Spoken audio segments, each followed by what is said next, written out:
মৰমৰ ছাত্ৰ-ছাত্ৰীসকল, আজি আমি অক্সিলিয়াৰী ভাৰ্বৰ বিষয়ে শিকিম। তোমালোকৰ কিবা আইডিয়া আছেনে অক্সিলিয়াৰী ভাৰ্ব সম্পৰ্কে? অক্সিলিয়াৰী ভাৰ্ব মানে হৈছে অসমীয়াত সহায়কাৰী ক্ৰিয়া। ইয়াক আমি হেল্পিং ভাৰ্ব বুলিও ক'ব পাৰোঁ। ইংৰাজীত অক্সিলিয়াৰী ভাৰ্ব ২৪টা আছে। সেইকেইটা হ'ল am, is, are, was, were, have, has, had, do, does, did, shall, should, will, would, can, could, may, must, might, ought, need, dare, used to ইত্যাদি। এতিয়া এটা উদাহৰণ মন কৰা। ইয়াত দিয়া আছে আই এম এ বয়। ইয়াত এমটো হৈছে অক্সিলিয়াৰী ভাৰ্ব। তলতো চোৱা, ইয়াত দিয়া আছে আই শ্বেল ৰিড। ইয়াত শ্বেলটো হৈছে অক্সিলিয়াৰী ভাৰ্ব। দিয়া আছে তেওঁ ইংৰাজী ক'ব পাৰে। হি কেন স্পীক ইংলিছ। ইয়াত কেন হৈছে অক্সিলিয়াৰী ভাৰ্ব। মই এজন পঞ্চমমান শ্ৰেণীৰ ছাত্ৰ। I M a student of class 5। ইয়াত চোৱা, এমটো হৈছে অক্সিলিয়াৰী ভাৰ্ব। আমি পিতৃ মাতৃক ভাল পোৱা উচিত। উই শুড লাভ আৱাৰ পেৰেণ্টছ। ইয়াত শুড হৈছে অক্সিলিয়াৰী ভাৰ্ব মানে সহায়কাৰী ক্ৰিয়া। এতিয়া আমি ভাৰ্বৰ কেইটা ফৰ্ম থাকে সেয়া আলোচনা কৰোঁ আহা।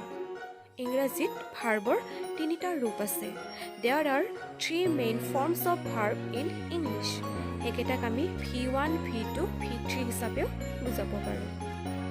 এতিয়া ভাৰ্বৰ ফৰ্মকেইটা চোৱা। Present, past, past participle. Present ফৰ্মটোক আমি V1 বুলি ক'ব পাৰোঁ।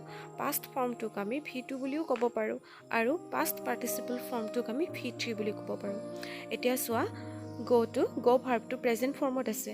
গতিকে গ' ভাৰ্বটোৰ পাষ্ট ফৰ্মটো হ'ব ৱেণ্ট। আৰু গ' ভাৰ্বটোৰ পাষ্ট পাৰ্টিচিপল ফৰ্মটো হ'ব, মানে একদম 3 নম্বৰ ফৰ্মটো হ'ব গন। গ' ৱেণ্ট গন। বুজি পাইছানে? এতিয়া আমি আৰু কেইটামান শব্দ চাই লওঁ আহা। V1ত আছে ডু, মানে প্ৰেজেণ্ট ফৰ্মত আছে ডু ভাৰ্বটো। গতিকে তাৰ পাষ্ট ফৰ্মটো হ'ব ডিড আৰু পাষ্ট পাৰ্টিচিপল ফৰ্মটো হ'ব ডান। ন'টো প্ৰেজেণ্ট ফৰ্মত আছে, মানে ভাৰ্বৰ প্ৰেজেণ্ট ফৰ্মত আছে V1। গতিকে ন'ৰ পাষ্ট ফৰ্মটো হ'ব, মানে V2টো হ'ব নিউ। আৰু V3 মানে পাষ্ট পাৰ্টিচিপল, ন'ৰ পাষ্ট পাৰ্টিচিপল হ'ব নন। বুজি পাইছানে?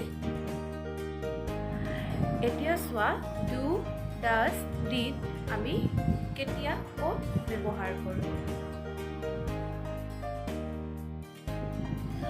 আই, উই, ইউ, দে আৰু যিকোনো প্লুৰেল নাউনৰ লগত আমি কি ব্যৱহাৰ কৰোঁ? ডু ব্যৱহাৰ কৰোঁ।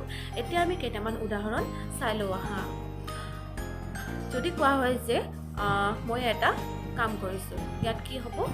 আই ডু এ ৱৰ্ক, যিহেতু এইটো প্ৰেজেণ্ট টেন্স। তাৰপিছত আমি এটা কাম কৰিছোঁ, we do a work. Ram and Rahim do a work. Ram আৰু ৰহিমে এটা কাম কৰিছে। এইটো হ'ল প্লুৰেল নাম্বাৰ, সেইকাৰণে ইয়াত কি হৈছে? ডু ব্যৱহাৰ হৈছে। ইয়াত দিয়া আছে হি, শ্বি, ইট আৰু যিকোনো ছিংগুলাৰ নাউনৰ লগত প্ৰেজেণ্ট টেন্সত ডাজ ব্যৱহাৰ হয়। অৰ্থাৎ থাৰ্ড পাৰ্চন ছিংগুলাৰ নাম্বাৰৰ লগত সদায় আমি নিঃসন্দেহে কি বহুৱাব পাৰোঁ? ডাজ বহুৱাব পাৰোঁ। এতিয়া আমি কেইটামান উদাহৰণ চাই লওঁ আহা, তেতিয়া তোমালোকে ভালদৰে বুজি পাবা। ইয়াত কোৱা হৈছে যে ৰামে এটা কাম কৰিছে।